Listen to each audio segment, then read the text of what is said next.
ఈరోజు మదర్లో ప్రభుత్వం నిర్మిస్తున్న రిటర్నింగ్ వాల్ వైరా నది మీద ఏదైతే ఉందో ఆ రిటర్నింగ్ వాల్ దగ్గరికి సిపిఎం పార్టీ మధుర డివిజన్ ప్రతినిధి బృందం వచ్చి ఇక్కడ పరిశీలించడం జరిగింది. ఒక పక్క రిటర్నింగ్ వాల్ నిర్మిస్తూ ఉన్నారు.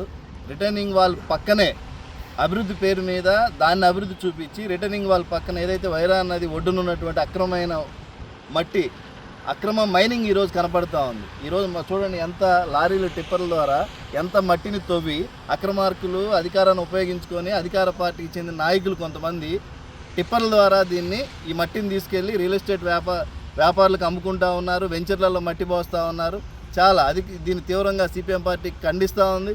ఈరోజు ప్రభుత్వానికి చెందాల్సింది, మున్సిపాలిటీకి చెందాల్సింది, ప్రజల అభివృద్ధికి చెందాల్సినటువంటి ఏదైతే మైనింగ్కి సంబంధించినటువంటి సంపద ఉందో దాన్ని ఈరోజు అధికారాన్ని అడ్డుపెట్టుకొని ఏదైతే అధికారానికి సంబంధించినటువంటి నాయకులు ఉన్నారో వాళ్ళు ఈరోజు అక్రమ మైనింగ్ చేస్తూ ఉన్నారు.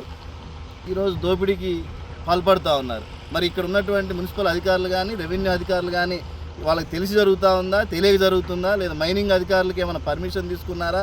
ఏమీ లేదు. ఇక్కడికి వస్తే మొత్తం ఉదయం సాయంత్రం కలిపి మొత్తం వందల టిప్పర్లు ట్రాక్టర్లు వీటి ద్వారా మట్టిని తరలిస్తున్నారు. దీన్ని సిపిఎం పార్టీ తీవ్రంగా ఖండిస్తూ ఉంది, వ్యతిరేకిస్తూ ఉంది. దీన్ని మనం అధికారుల దృష్టికి తీసుకెళ్తాం.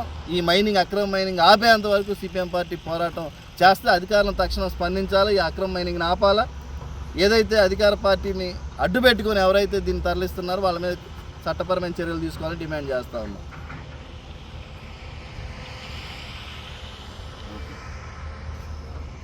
సరిపోద్దా?